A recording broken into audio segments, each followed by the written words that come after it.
Hello, today is Monday, February 8th, 2016, and I am your host, Sue Brown, and welcome to info2rail, your freight train to modern media. How y'all doing today? Well, actually, in New York, we are having crazy weather. We have been in the 40s, 50s, and 60s now for about the last week, and this is crazy. I almost forgot what snow looks like, and we are in February. This is crazy, crazy weather. I want to welcome you all to our show, and we have a great show for you today. We are very fortunate to have UFO researcher Suzy Hansen with us today. I think this is going to be an amazing interview. First, here's a glimpse into the missing persons files. We have a missing Arizona girl, Kaibri, Kaibri, Kelmeris, Kelmeris, age 17, was last seen in Peoria, Arizona on April 20th, 2015. Kaibri is diagnosed with bipolar disorder and autism. She may be in the company of an adult male she met on the internet. They may have traveled to Paladin, Illinois, or California. She may go by the nickname Cabe or Kay. She's 5'5". She weighs 160 pounds, has brown hair, hazel eyes, and her bottom lip is pierced. Anyone with any information on her location, please call the Peoria Police Department, Arizona, at 623-773-8311 or call your local 911. That is a danger, you guys. We always got to be watching what our kids are into on the internet, especially when it comes to stuff like internet dating and meeting these people on the internet. It is so dangerous, and we really, really need to pay attention. We also have a missing Texas girl, Misty Favilla, age 14, was last seen in San Antonio, Texas, near John Jay High School, off Marback Road on February 4th, 2016. She's 4'11", weighs 110 pounds, has brown hair and brown eyes. She was wearing a gray pullover sweatshirt, jeans, black Converse shoes, and carrying a brown purse. Anyone with any information on her location, please call the San Antonio Police Department South Substation at 210-207-8191. Come on, guys. We got to look for these kids. It's bad enough when an adult loved one is missing, but it has got to be a devastation when it's somebody's child. So come on, guys. Let's band together. I'm going to put these pictures on my website, and let's look for these girls. Let's get them home where they belong, away from these dangerous people that they're probably with. Okay, we're going to take a short break, and when we return, we're going to have Suzy Hansen with us. Stay tuned. Don't go away. We'll be right back. Okay, we are back with Suzy Hansen. Suzy has had a career in school teaching and in grief counseling. She has been involved in UFO research and sighting investigations for 40 years and saw her first UFO at age 8. In 2000, she founded the UFOCUS New Zealand Research Network, a nationwide organization. She has interviewed and communicated with thousands of people who have had UFO sightings, close encounters, and metaphysical paranormal experiences. Suzy lectures nationally and internationally at meetings, conferences, seminars, and workshops about New Zealand UFO sightings and her own alien contact encounters and interaction experiences, as well as spiritual and metaphysical topics. She has been featured in international interviews, radio, TV, newspaper, magazine interviews, and documentaries, including 60 Minutes. She writes regular articles for the UFO Truth Magazine, UK, and other magazines. Hello, Suzy, and welcome to info2rail, and thank you so much for being on the show. Thank you very much, Sue. I'm very, very pleased to be able to speak with you this morning. Can you tell our listeners about you and what you do and how you came about doing this? Okay, well, I've really got a foot in two different camps in the UFO field. Firstly, I've been a UFO sighting investigator for 41 years, and I run a nationwide network with investigators throughout New Zealand who investigate sightings that come into us through our website, which is www.UFOCUSNZ.org.nz. So we've had some fairly stunning sightings happen here in New Zealand, many of which in the last few years have involved the sighting of entity alongside the craft. So that's a very interesting progression in the last few years. But I also have my foot in the other camp of contact in the UFO field, in that I've been a contact researcher since I was in my early 20s, when I myself had a rather catalyst experience of contact and missing time. And throughout the last 40 years, I've investigated the incidents of contact and strange, unusual, paranormal things that have happened in my life since childhood, and began in my mid to late 20s having actual memories, conscious memories of interactions with the greys, a species of greys, and these have been very positive contacts. And I just early last year I wrote a book called The Dual Soul Connection, The Alien Agenda for Human Advancement, in which I talk about 3 waves of volunteers coming to the planet at this time, and also some of the in-depth programs that the greys and other species are implementing on the planet to upgrade us and bring us to a greater awareness and evolve us to the point where we may be ready for contact with other species in the galaxy. Wow, that is amazing.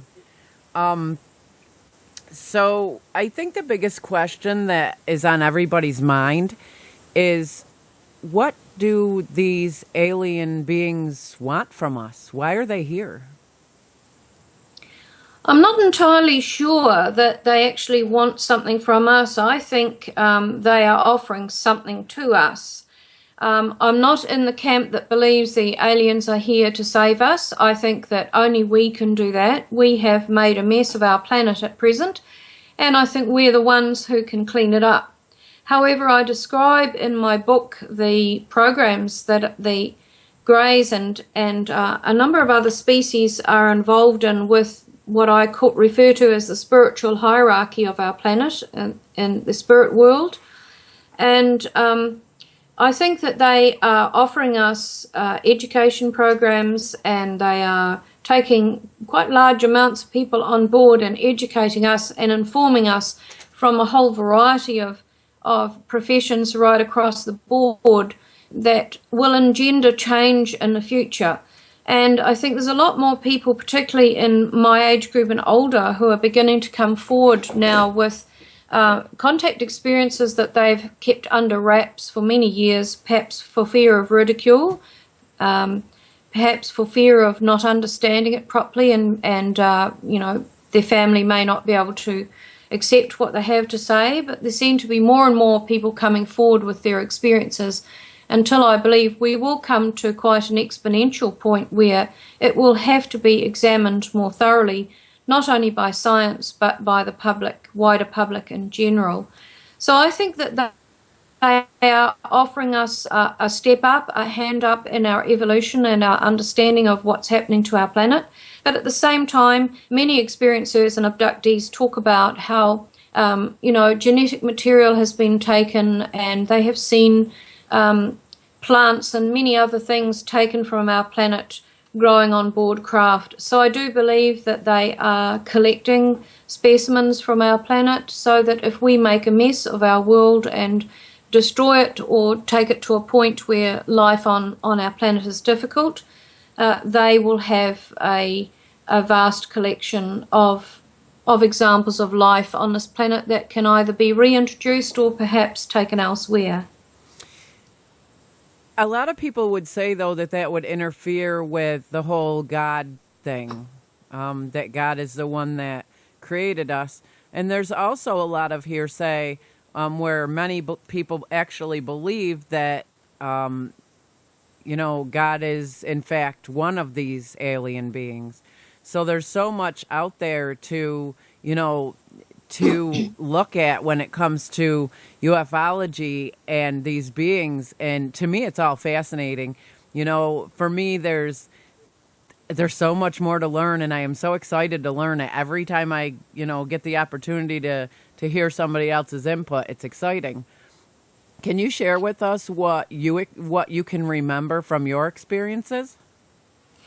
Yes, well, I know that on one occasion I had a discussion with what I'll call a scientist, a grey scientist on a craft, where I was taken to a room where there were tall vessels of glass or perspex-like see-through vessels, in which there were fetuses of some kind growing. They were attached to tubes that went down into the bottom part of these vessels.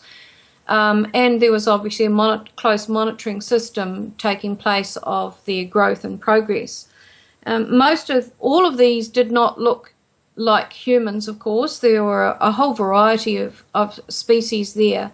And I questioned him at the time about these, and he said, well, we are actually master geneticists, so we can create new life forms, and that's what we do. We seed new planets that are just beginning life. Sometimes we actually improve some life forms that have genetic mistakes, shall we say, or things that create problems for that species.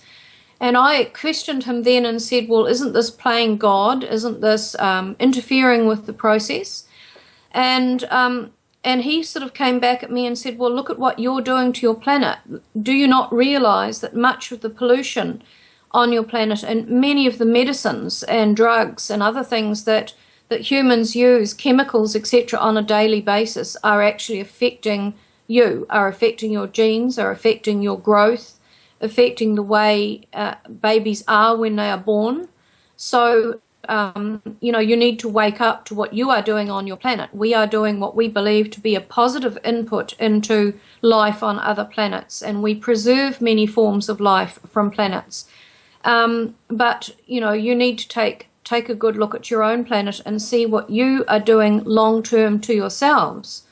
And I thought that was quite a good answer. It certainly made me think about what we are doing on our planet and the damage that many of our pharmaceutical drugs and agricultural chemicals do to people. So that is a very valid point. I've never had a discussion with any of the entities that I've come across about God, but what I have experienced is going before a panel of what I will call spiritual beings or spirit guardians of this planet. And at the time I was told that this is like a universal body. There are many, many more of them out there for each planet with life in the galaxy. And that they are like gatekeepers or monitors of the souls incarnating on planet Earth. And so again, during this process I went through prior to incarnating on this planet, and this is information that came out during a hypnosis regression, but I did have a flashback kind of memory of being a ball of light in front of this panel or group and having a discussion with them. But this was investigated in regression, and it came out that they had spoken to me about a life I had chosen on this planet, and they were actually examining whether or not they felt I had the necessary knowledge gained from other lives to be able to carry out particular tasks or achieve what I wanted to achieve in this life. So again, I question, is there such a thing as free will, or how often does free will come into play for us as souls, as people, or are certain decisions made with a consensus of a group of others that before we actually take the next step into a life? It's definitely, there's so many possibilities, but the information you got seems to make a lot of sense. I look around and the pollution has grown, outrageously high. And I do believe that, as a human species, we are destroying our own planet, our own way of living. And, it makes sense to me. The one thing that I've gotten from different people on my show that I've interviewed is that perhaps they are reproducing themselves with the part of us, the DNA part of us that feels, emotion. It's been said that they don't feel emotion like we do, and that perhaps maybe they incorporate the parts of us that they take when they have, they take the sperm and the ovum from from the people that they take up there, that perhaps maybe they're creating themselves, but just with feelings and emotion as we have. Is that anything that sounds possible to you? Well, I have heard other people say that, but from my own experience with the particular species of greys that I have contact with, and some mixed species amongst them, I've never ever found that they have no emotions. I think that it's possible that many humans, when they go on a craft and retain memory of that, often see the bland face, the mouth not moving, and the dark eyes, and to most humans that can be quite scary, or it can be quite non-committal in terms of conveying emotions. We are very emotional entities. We express our emotions not only through our voice, but through our facial expressions and our body language and other kind of unspoken gestures. And of course, the grey species doesn't do that because they're telepathic. So you're met with a kind of a bland, emotionless looking face. But if you move past that, and if you are able to communicate with them telepathically on a higher level, then you will experience all of the emotions, the sounds, the colours, the sometimes smells and visions or images that are associated with their telepathic conveyance to you. So I have experienced feelings of great love and compassion from them.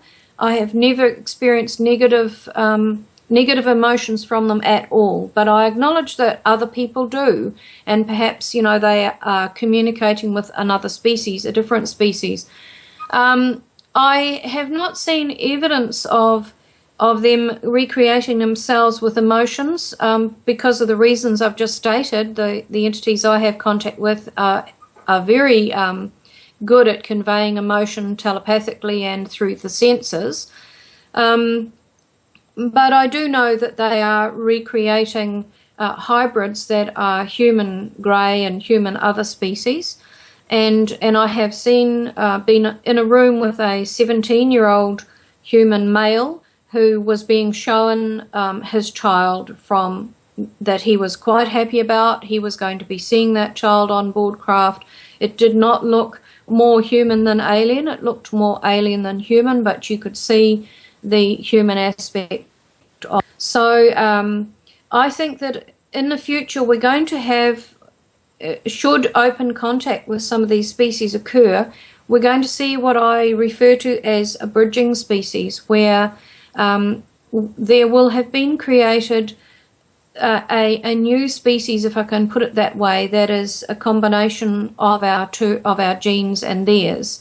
And if you think about it, just this is a thought that I'll put out there, it would be very difficult for us to reject a species that we are now related to, that carries our genes. And it would be incumbent upon us to actually try to communicate and get along with that species and learn about it. I think that is human nature, really. If we discover family, we want to know more about them. So that's one way of putting it. And there may not be people who agree with that, but certainly that is something to be considered. Do you believe, in fact, that we will have full disclosure about this in the near future?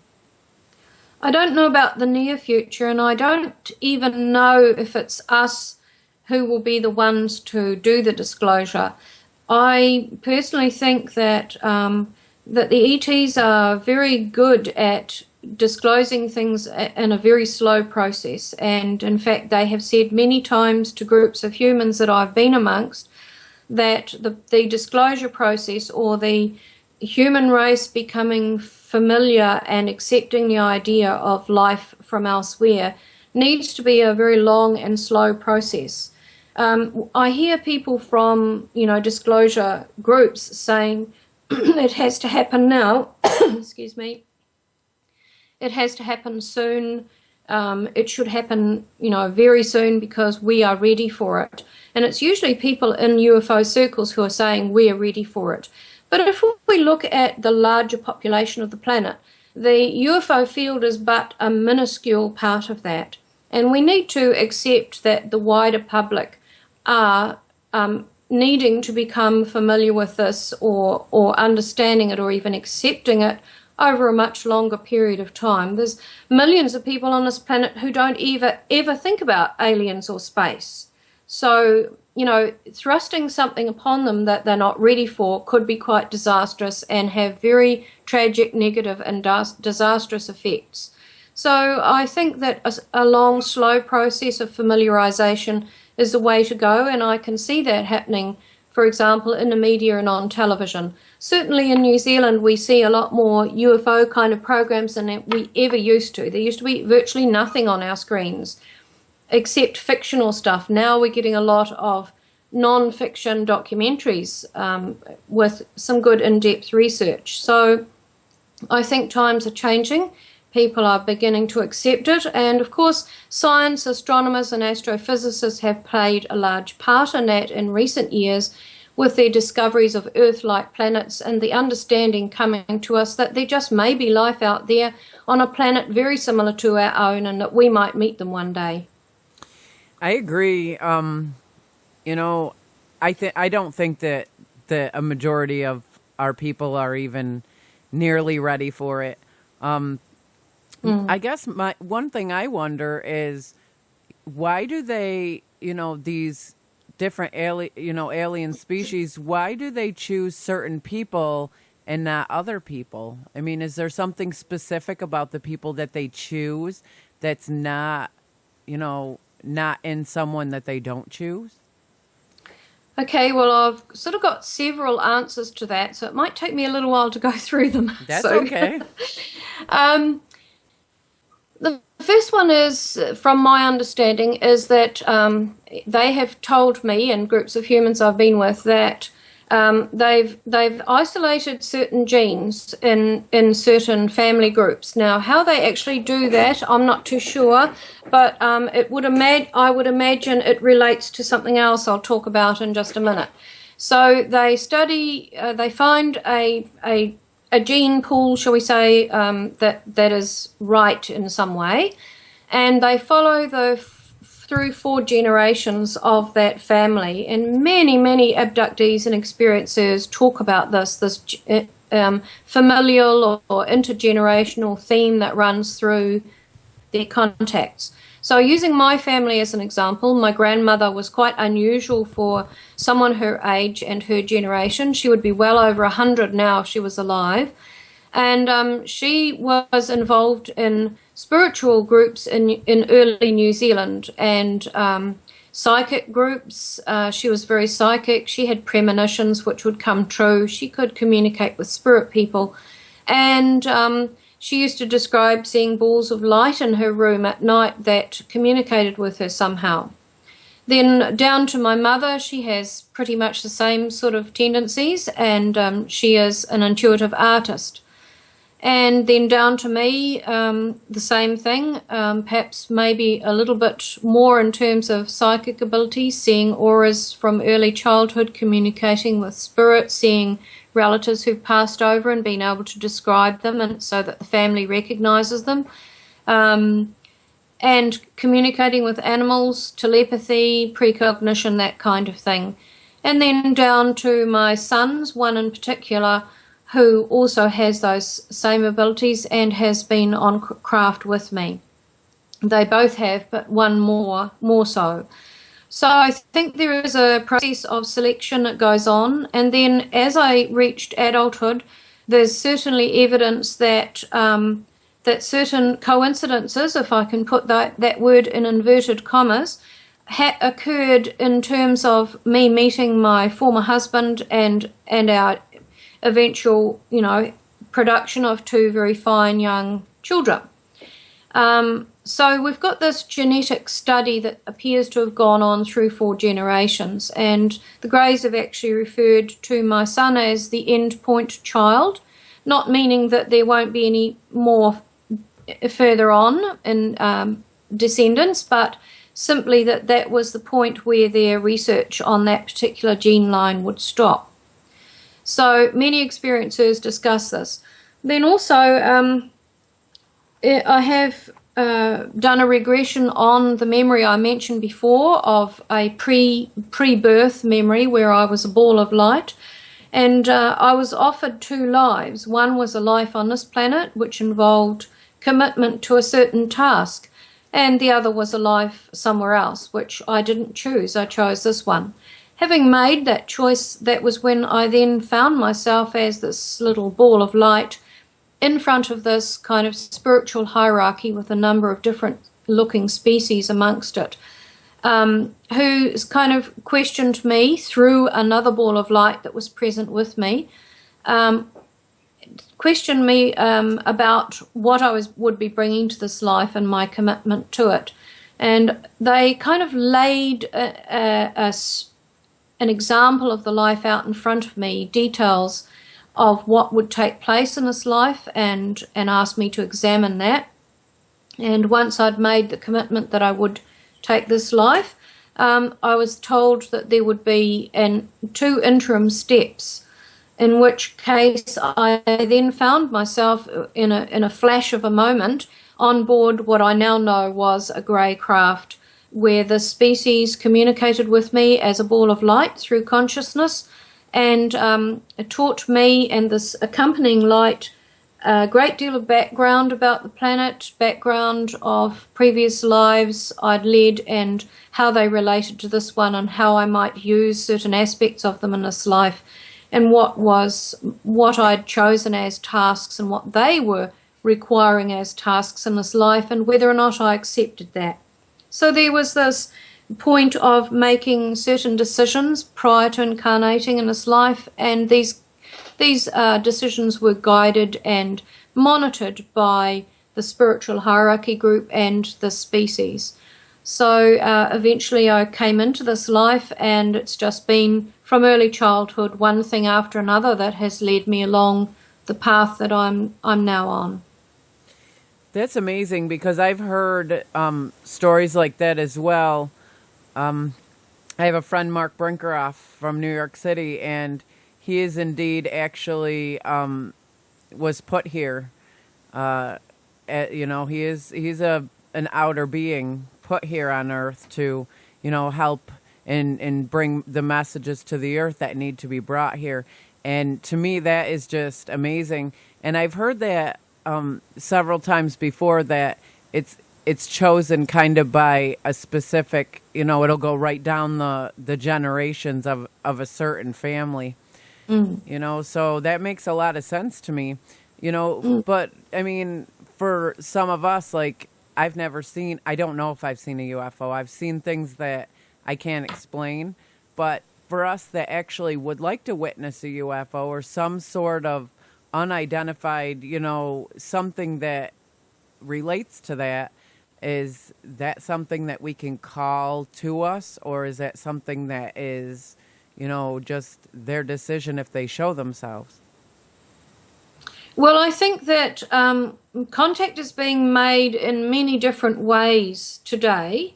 Not so much perhaps in my younger days. I think there's been a progression now that it's almost as if the ETs are broadening things out a little bit.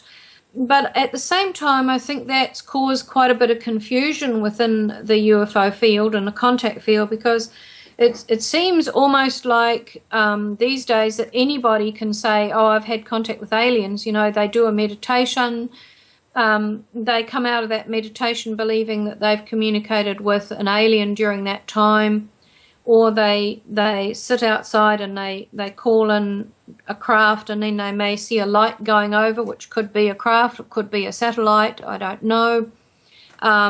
You hear people say, well, it flashed at me, and as a UFO sighting researcher, I might say, well, it could have been an iridium flare from a satellite. So there's lots of question marks hanging over many of the different kinds of contact taking place today. Certainly, I have had telepathic contact with greys passing over my area in a craft, and that was actually witnessed by another person who was with me. And I'll just briefly describe that to show that these sort of things can happen. Was coming home from a meeting with a friend of mine, And I had the sudden premonition that I was going to see 5 small craft. Now, seeing one craft would be unusual for most people, but seeing 5 seemed a bit unbelievable, and I wondered if I'd actually got that right. When we got home to my place, it was actually early evening in summer, and all my neighbours were out on their terraces, on their deckings, and they were looking out at the sky. We live on the coastline and looking out to sea towards where there are various islands. And we asked them, well, what are you all looking at? And they said, well, there's been a lot of these small green and yellow lights way out to sea, just whizzing around all over the place and then passing back over the land, over the range of hills and back out to sea again. And we've rung the police, and the police said, well, we're getting reports from all up and down this area of coastline in New Zealand over a couple of 100 kilometres. People are able to see them in the distance, and they don't know what it is, and it's not flares. So, and the lights hadn't shown themselves for some time, but they were still standing out there hoping to see something. So we went inside, made a cup of tea, and came outside. And within 2 minutes of us sitting outside, I saw 3 lights pass over, which was witnessed by my friend, from the Rangers going out to sea in a triangular formation, and within half a minute 2 more lights went over. So that was the 5 lights, and they disappeared out over the sea. So, this telepathic communication can happen, or in this case maybe precognition, I don't know. But certainly there are a whole range of ways in which people seem to be having contact these days, through art, through all kinds of things.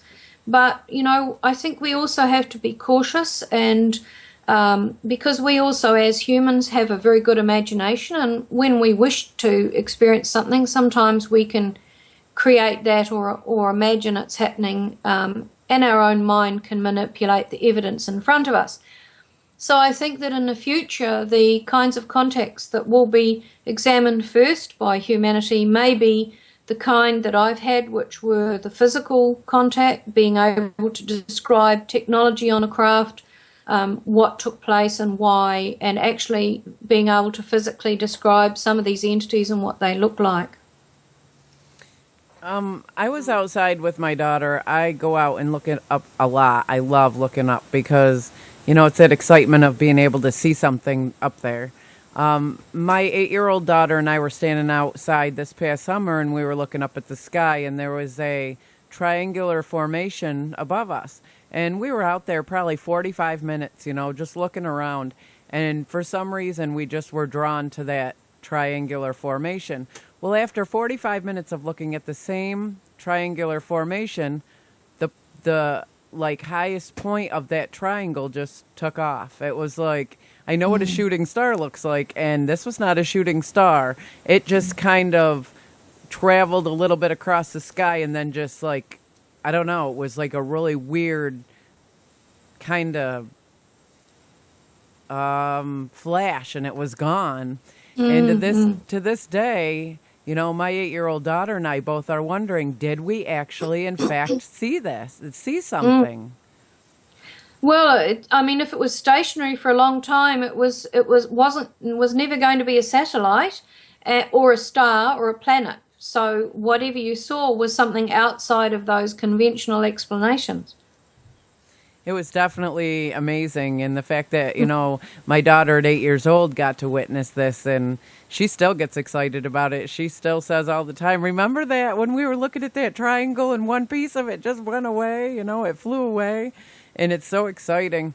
But I mean, it is, and I recall an incident where my husband and I were in bed, and we were upstairs in the country, so we didn't have the windows covered, and I must have been half asleep. Suddenly, he virtually sat bolt upright in bed and shouted, "There's a UFO coming!"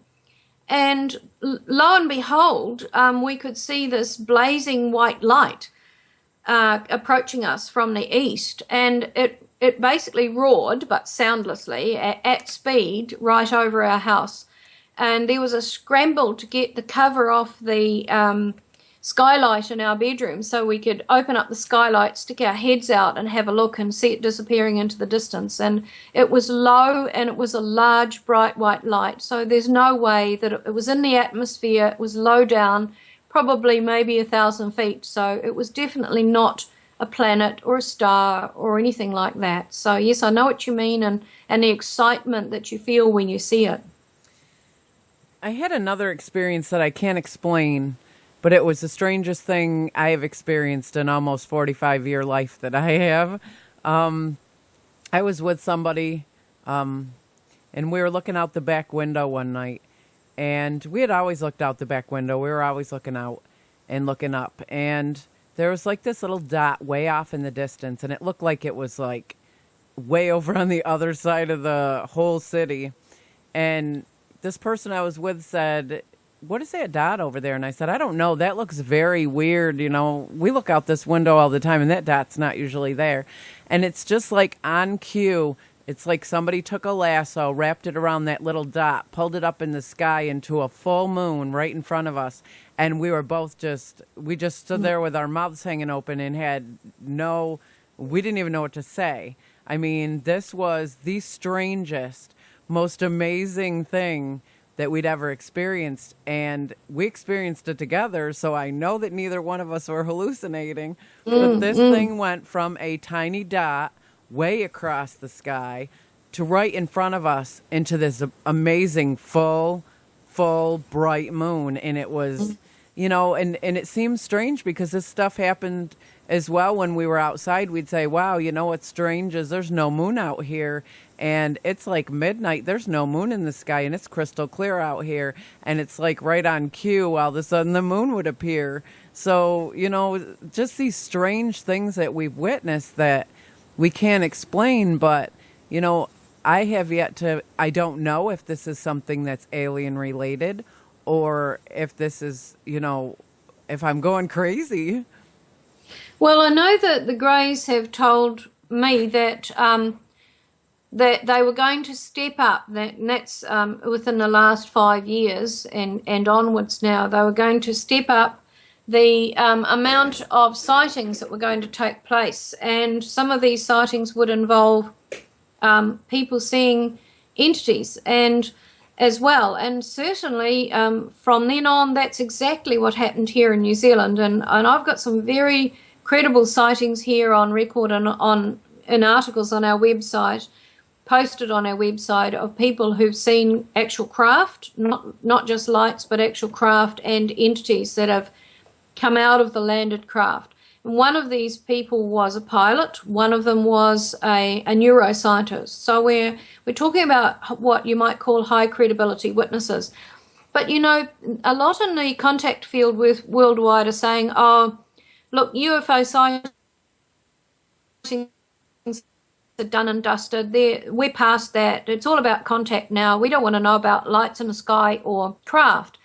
And I say, well, hang on a minute. How else are you going to bring people into the understanding that there might be something else in the sky apart from our aircraft if you don't place that equal importance on sightings? So as I said, I've got a foot in both camps, and I promote both areas of the UFO field. And I think that every time a sighting takes place, such as you have described, Sue, of something that doesn't seem to fit a conventional explanation, this is a form of disclosure by the aliens themselves, because they can make their craft invisible if they want to. And we ourselves are developing invisibility technology in our own militaries worldwide. And these guys have already developed it a very long time ago. So if they don't want to show themselves to you, they can do that. So I think that when they do show themselves, it's for a purpose. That they're just bringing it to people's consciousness. They're making people think about the subject. They're making people explore. Some people will disregard it straight away, but there's probably just as many who will feel that excitement and curiosity and maybe investigate it a bit deeper. Right after that wasn't too long before I started my show. And, that was one of the reasons I started my show, is because, I know I haven't seen nearly as much as so many people have witnessed out there when it comes to paranormal and ufology and all this stuff. And I am so excited and so interested just to be able to experience what somebody else has experienced through their stories and, through them sharing. And that is like very exciting to me. One thing I've noticed, the paranormal, when it comes to things like the shadow people and stuff, has become bigger and more seen as well, right alongside with this UFO, contact stuff. I mean, there's people that are coming out saying that they're seeing shadow people constantly now that, you never heard of this stuff before. And it kind of almost makes me wonder if this is all not connected in one way or another. Well, I think that it is, and that, seeing spirit or seeing shadow people or whatever it is people describe in the paranormal arena, I think that started to open up just before the whole UFO stuff started to open up more worldwide. And I think it's become, as people have become more used to the idea of the paranormal, more people are less afraid to come forward, less afraid of ridicule, more willing to come forward and talk about what they have experienced. So we're not necessarily seeing an escalation in the kinds of things happening, but we're certainly seeing more people who are willing to talk about it and tell what they've experienced. And for example, I quite frequently receive emails at UFOCUS NZ from people who have seen a UFO documentary on TV, perhaps, and they decide that they're going to report a sighting to me that they had in 1969 or 1972 or whatever. And they've held on to that sighting all that time. They've written the details down. They haven't talked about it to anyone. And suddenly they feel that there is a safer environment in which to divulge it, and they feel like the time is right. And I talk in my book, The Dual Soul Connection, quite a lot about this issue of timing. And to me, this is a perfect example of what the Greys are looking at and other species working with them in this agenda of bringing us up to this point of readiness, exposing certain things to us and bringing us up to this point where we actually want to know more. We're at the point where we could accept that there's life out there. More of us could accept it, I should say. So, yes, I think that these sightings, I was going to comment before, I wondered if your show evolved from your sightings, from your experiences, and you've confirmed that. And I also hear this time and again from people who've had a sighting and suddenly this path opens up to them. There's something in the field or associated with the field of UFOs that they feel suddenly drawn to, like starting a group or a website or whatever. So it acts as a catalyst and a trigger. Well, for me, I absolutely love to be able to experience other people's experience, or through them. I love it because I am somebody who is just I have such a open mind and such a yearning to learn, and that's whatever I can learn or whatever I can experience, I love it. That's just me as a person. And but I think that seeing these things that we started seeing and not being able to explain them was probably one of the biggest things that pushed me into doing what I do now, because not only am I seeing these things, but other people are, and it was important to me to experience what they've experienced through, they're talking with us about it, but also to be able to maybe plug in what I experienced with what they've experienced, and maybe I could get, understand my experiences a little bit more. That's right. And in my book, in a chapter called two chapters called The Test Part 1 and The Test Part 2, this is an incident on board craft that I have full recall of, a huge amount of detail and technology. And at the end of that particular experience, I in a corridor, I came across what I believe was a human grey hybrid living on the craft, and And I had a brief conversation with him during which I asked, could he give me some advice for my life, which was a fairly sort of unusual question to ask at the time, but that's what I asked because I was so overwhelmed by his presence. And he simply turned to me and said one word, and that was corroboration.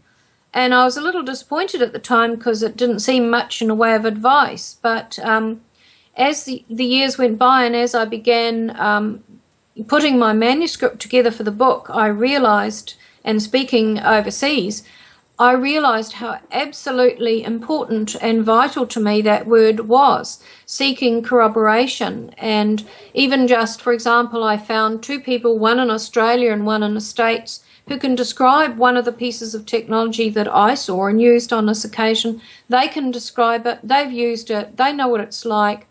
And it was only through finding an image on the internet that I made that connection and asked some questions.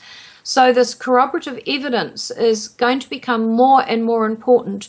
And we do see many experiencers and abductees describing exactly the self-same thing. And they've never talked to each other. They live in different countries. And yet they're able to describe something in detail in the same way. And I think that when the public comes to examine people's experiences in the future and make some decisions about the veracity of it all, which I think is a process humanity will have to go through, I think that corroboration is going to be very important. And Dr. Rudy Schild, who's an astrophysicist at Harvard Smithsonian Center for Astrophysics in Cambridge, USA, contributed to my book after reading the manuscript. And once again, this same corroborative kind of evidence came through, where he was able to explain some of the things that some of the scientific things I talked about, which I have very little understanding of. I'm not a scientist, and I'm more on the arts, music, art side of life. But he was actually able to explain those things in terms of physics and electromagnetism, etc., anti-gravity. So that was very encouraging for me to find that a scientist could actually make sense of what I was saying, and it wasn't all just gobbledygook. I think that's a big part of a lot of what's going on now is, with paranormal and the ufology stuff, everybody kind of seems to want to find, some sort of a scientific reason for everything.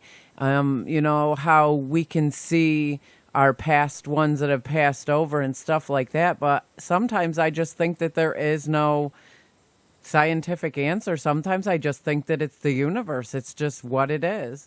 Absolutely, I agree. Certainly in terms of technology seen on a craft, it's good to get that scientific backup and speculation on it. But I totally agree that outside of that, there is this huge field of consciousness that we are only just beginning to understand and tentatively look at. A lot of people have looked at consciousness and psychic things for a very long time, but I think we're beginning to understand the interconnectedness that exists through consciousness. And I can describe talking to entities quite freely and in depth using telepathy, which is consciousness, and communicating with balls of light and other species.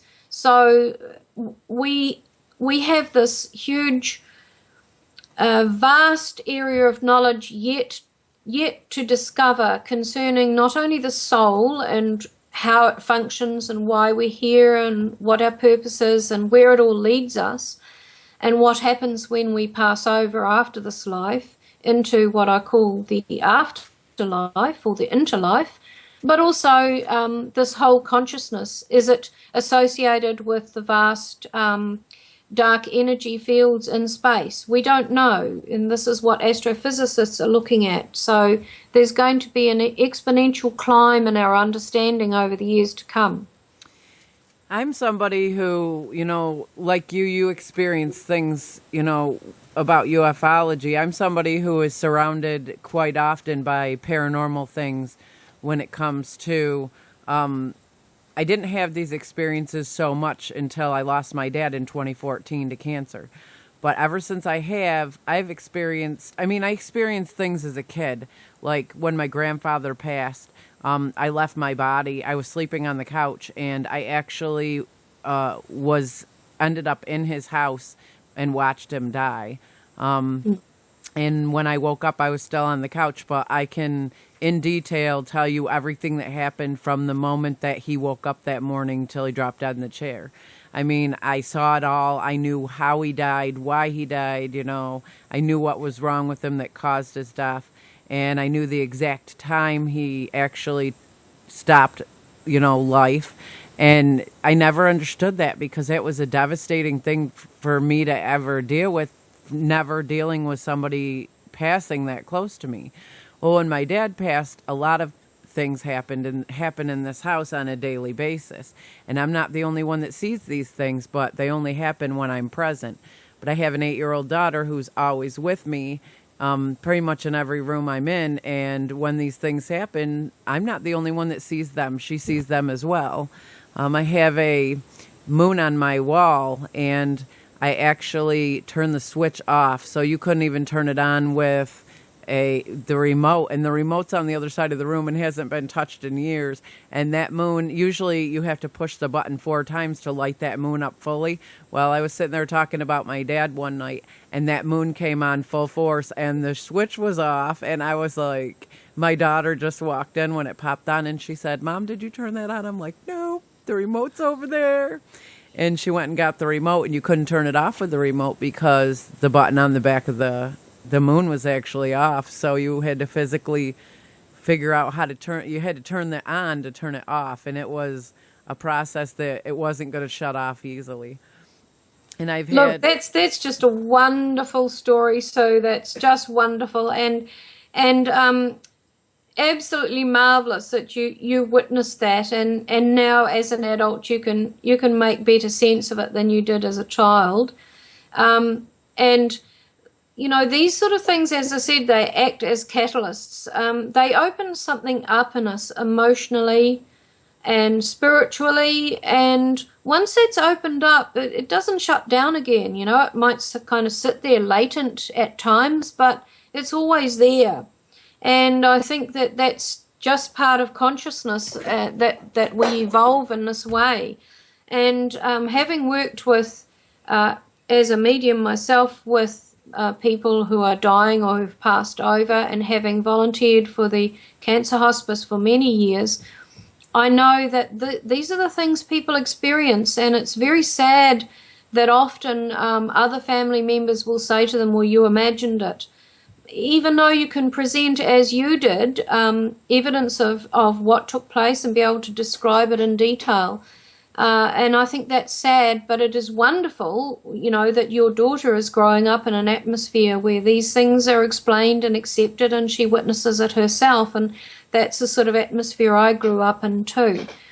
And just recently, a very close friend and colleague of mine passed away from cancer, and we used to joke, and I'd say to him, "When you get over there, let me know."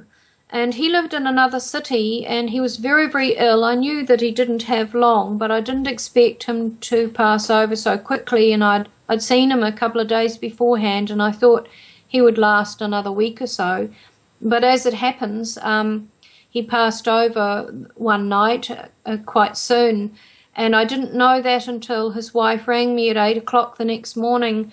But as I was going to bed that night at about 11:30, I looked up and saw him standing in my bedroom smiling at me, and it was very fleeting, and I thought, "Oh no, that can't be right. I must have imagined that because I'm worried about him. I've imagined it because he won't go yet."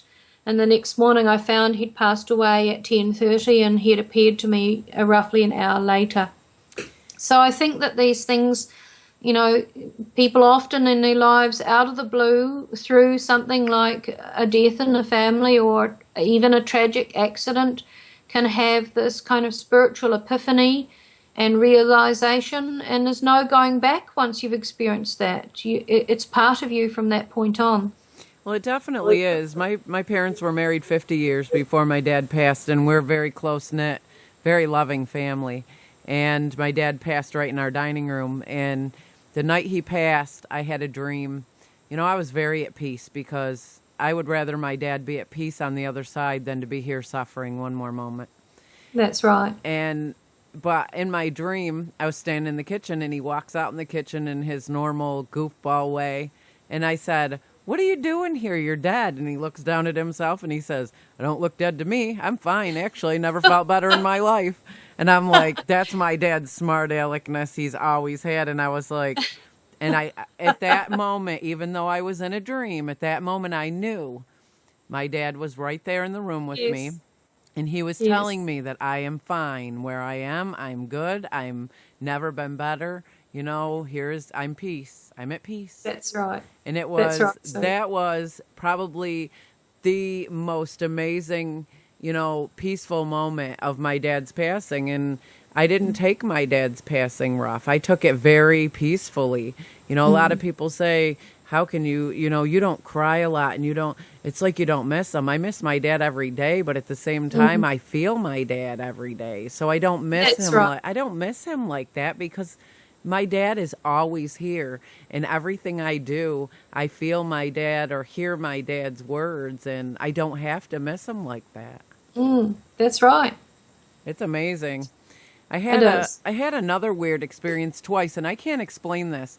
I don't know if it's paranormal or if I'm just crazy, but I had two conversations, two separate times, and both of them were like 2 hours long. I was on the phone with my friends, and the first time I was talking to a girl that was always with me. I raised her as a kid, and after about an hour and a half on the phone with her, I went to put it on speaker so my girls could talk to her, and my phone was shut off. So I was like, this is really strange. Are you still there? And she said, yeah, I'm right here. Well, I took the back off my phone and took the battery out, and I'm like, are you really still here? And she's like, yeah, I'm right here. Why? And I went and I actually gave the phone to my family members, passed it around to prove that she was on there, and then showed them the battery in my hand, that it was not in the phone, and still had another 30-minute conversation with her. Well, not only did that happen once, but just here a week or two ago, I had a conversation with another friend of mine that I don't talk to often, and the same thing happened. I'm trying to, you know, get my speakerphone up, and my phone shut off, and I'm like, is this really happening again? I thought I was nuts the first time.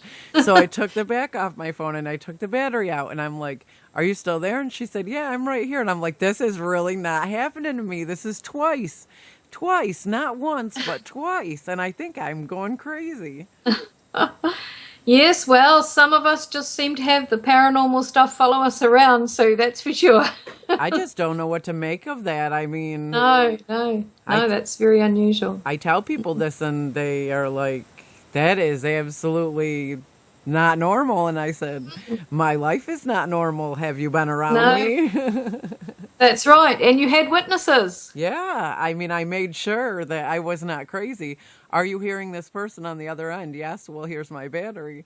So it's the crazy things, like the street light outside my house. Ever since my dad passed, whenever we go outside, the street light shuts off, and everybody kept saying, yeah, it's a short in the light. It's a short in the light. And I said, that's funny, because everybody else goes outside and they're walking up and down the streets at whatever time at night, and it doesn't shut off for them. Well, we walked down to the cemetery down the street from us. Well, we got right almost to the street light in front of the cemetery, and it shut off. So, you know, people can tell you you're crazy all they want to, but when you're actually walking in the shoes of somebody who is going through this, it's, you know, people need to not be afraid to come forward, because this stuff is real. I mean, that's right, it is, yep. It's really... Yeah, and hopefully, you know, you're doing the kind of work, interviewing people and talking to people from a wide range of experiences, that this is a one way that we can help people to lessen the fear and be more open to these things and feel free to discuss them. I think that you are right when you said that a lot of people have experienced many things, but we're always afraid to come forward. And that's why, you know, for in the future here, if I can get enough people, I'd like to have anybody with paranormal experiences, whether they've experienced, you know, even the smallest thing. I'd like to get a bunch of, you know, many just have them tell their story and put it together as one show and get these people's stories out there, because it's not something to be embarrassed of or ashamed of or afraid of. You experienced That's right. it. So, and look, mankind has experienced these things from the beginning of time. And that, hundreds and hundreds of years ago, people were not so much revered, but respected if they had precognition, if they had powers of prophecy or healing abilities or whatever. And then at some point in time, that changed around, and those people became demonized, and we had the whole horror in history of people being hunted down as witches if they had precognition, or if they prophesied something that came true, or if they were doing healing and using herbs or whatever, they were demonized, and many of those people lost their lives in tragic situations. And I think we're coming back around full circle, where we are now understanding that these things are a natural part of us, and they're a natural part of consciousness, of which we hopefully will learn a great deal more as time goes by. I think that, a lot of good comes out of what I experienced, because I have 4 girls, and they're 21, 20, 14, and 8. And the 2 younger ones, I mean, the things that they experience when they're around it is amazing, because this is stuff that, I mean, with all that's going to start coming out bigger and, more through the media and stuff, they're ready for this. And I think that, the more my kids are very interested. They love this stuff, and they're always waiting for what's going to happen next, because it kind of seems like at least once or twice a week there's something crazy that happens in this house or around us, And that's right. And I also think it's in the UFO field and the contact field, there's an element of humanity out there that wants to demonize it and bundle it all into one lot that says, these are demons, they're demonic, it's bad, it's all bad, and people who have communication with these entities are bad. But, I look at my life, and my life has been one of serving humanity in a variety of forms, from being a school teacher to a community counsellor, working with the hospice, working as victim support with the police. So I have led a life where I've devoted a lot of my time to helping other people. And of course, I acknowledge that there are people in the contact field who report negative contacts. But there's a vast amount of people out there who see their contacts as positive and understand that it's all leading somewhere, and it's leading somewhere that is positive. So, although we can acknowledge both sides of the argument, it doesn't mean to say that we have to be in opposing camps. And in my book, I describe experiencers, contactees, the old contactees from the 60s, and abductees as communicators. I've sort of given us all a new blanket name, communicators, because that's what we are. We've experienced communication in one form or another, be it negative or positive, with entities from outside of our planet. And I think if we hold on to the threads that bind us and the things that we have in common and that we've experienced in common, and keep the negative feelings towards each other out of it, then in the future we're really going to make some progress in understanding the bigger picture. But as long as we're separated into opposing camps, that's not going to happen. I think a lot of the problem that people have is they kind of confuse or mix where they shouldn't when it comes to the demonic entities being separate from these alien beings. I think there's a big difference. I think, they're 2 separate things.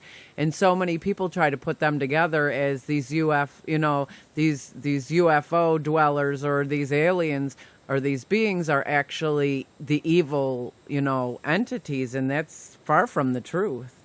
Absolutely, Sue, and I'm so very pleased that you've actually said that, because there's not many people, apart from you and I and maybe a few others, who are actually willing to say that. And as a person who's had contact communication with the spirit world since early childhood, and later on in my life I worked doing, I've cleared houses and I've worked with people who've had negative spirit influence, what you might call possession, and interference in their life in a negative sense.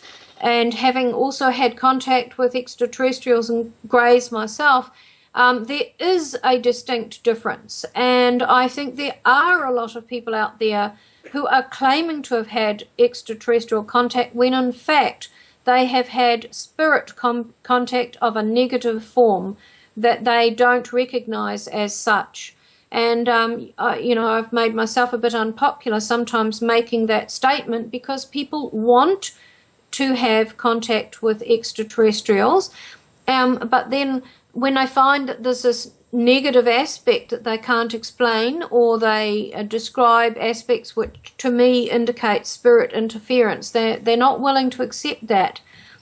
And I think that this definition may become clearer as time goes by. I hope so. But we're also dealing with a human mindset here that wants, we like to be up with the play in different areas, and we like to experience certain things that other people are experiencing. And I see this certainly in the UFO sighting arena as well, where often people report what to me and to my investigators are quite clearly descriptions of Chinese lanterns. And you get a lot of these reported around New Year and celebration times, Christmas, etc. And for people who've never seen anything like that before, they're absolutely convinced they've seen a fleet of UFOs.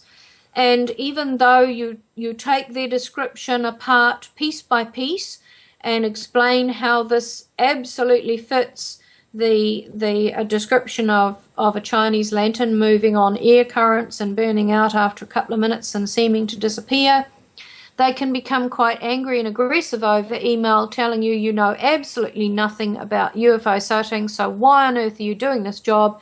Because they know they've seen a fleet of motherships. So we are also dealing with human imagination and human desire, and that also can muddy the waters in the same way that the differentiation between ETs and spirit contact can also have that grey area. I absolutely agree, and I've seen this many a times.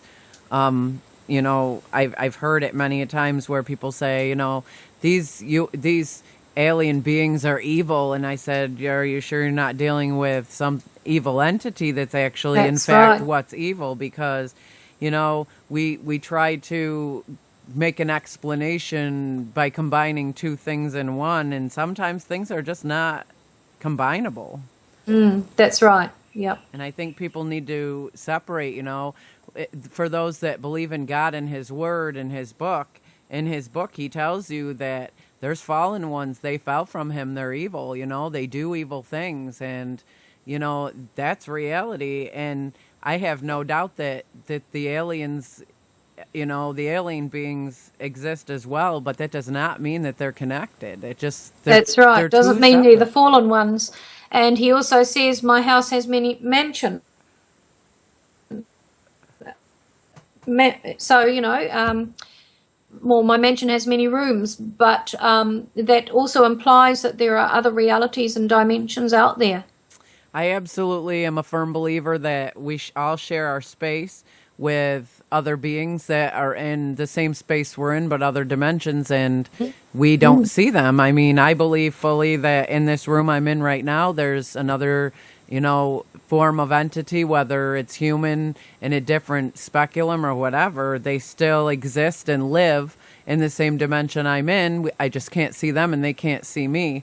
But I think sometimes when we see shadows in to me, the shadow figures and shadow people that people see, sometimes I think that our dimensions collide a little bit and we get a glimpse a little bit into what's actually here with us that we just can't, we don't usually see. And I think it scares them just as bad as it scares us because we don't. Yes, I agree. Yeah. And I can remember I had an operation in my 30s and I was sitting up in bed one night recuperating. And through the corner of the bedroom wall walked a spirit woman, and she was in an old-fashioned long Victorian dress with a hat on, and she suddenly realized that she was actually in my bedroom. She could see me sitting up in my bed in my nightie, and she went, oh, I'm so sorry, and disappeared through the other wall. So, there's this other reality that this woman is still existing in. She's obviously passed over, and she's maybe hasn't realized it, or is in this limbo land, and that's one example of it. Another example is when I was on a craft once with a group of 7 humans. We came out of an area on the craft into a corridor, and in front of us was a group of greys who proceeded to change their form. They wanted to illustrate something to us, and they changed their form to this figures of light, absolutely blindingly glowing figures of light, and then they transformed back into their grey form, and then they sort of shifted between that and another species that they were mixed with. So you were seeing the 2 separate species merging backwards and forwards. And I write about this in my book, the dual soul aspect. But they said they were showing us, in terms of the bright light form, they were showing us how they appear in another dimension. So quite clearly they're able to move into other dimensions, do work or whatever, exist there, and then come back into this as well. I think that's amazing. I believe, this is only my belief, I believe that, God created us as humans, but I also believe that he created aliens as what they're supposed to be as well. And I think that, maybe his creation for the alien being is to, work alongside of us, kind of in unison, to help us where we need help as well. I think that that might be their mission as what they made them, what God created them for. That's just my opinion. That's right. And in the example I gave right at the beginning of the interview, where I was offered 2 lives, and I chose this one, the other one that I was offered was a sponge-like form on a planet, but the sponge-like form had awareness and consciousness and some kind of intelligence, but it couldn't get up and walk around, and this life would have involved a lot of commitment of evolving of nature on the planet. So I think a lot of people these days talk about their previous lives as an extraterrestrial species, and I think that God created many forms of life, of which the human body is just one.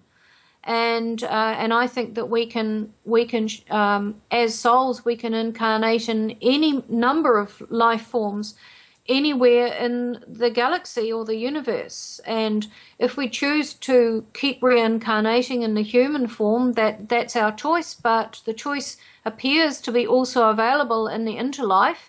When we've passed over from our human life, the choice seems to be there that we can go somewhere else and be something else as well, and still have the ability and the facility to learn spiritually and to learn materially from that experience. I agree, absolutely. I this stuff to me, like I said, is so amazing. There's so much to grow from and learn from that we haven't even experienced yet ourselves, and a lot of it we won't experience until we, in fact, pass on to the next world. Mm-hmm. But I truly think, though, that I know that our spirits are supposed to go and dwell with God in heaven when we pass. But I think that we're also allowed to, we're energy, so we're allowed to visit our loved ones and still interact with our loved ones. But I think it's kind of, if we close our mind to it, we're never going to experience it, because we will not allow that part of that aspect into our lives. And, I come across a lot of people who say, Sue, that does not exist.